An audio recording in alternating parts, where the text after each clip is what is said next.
పుట్ట మన్ను మీద దొరికినది బిడ్డ బిడ్డ చుట్టూ పులులు కావాలి కాయంగ బిగపట్టిన ఏడుపులో భీకర శబ్దాలే కాలమే మహిమకు మొక్కే శతాబ్దాలే మేడారం అంటేనే నిండు కళ త్యాగాన్ని కొనియాడే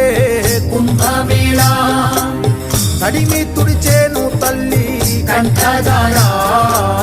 సమ్మక్క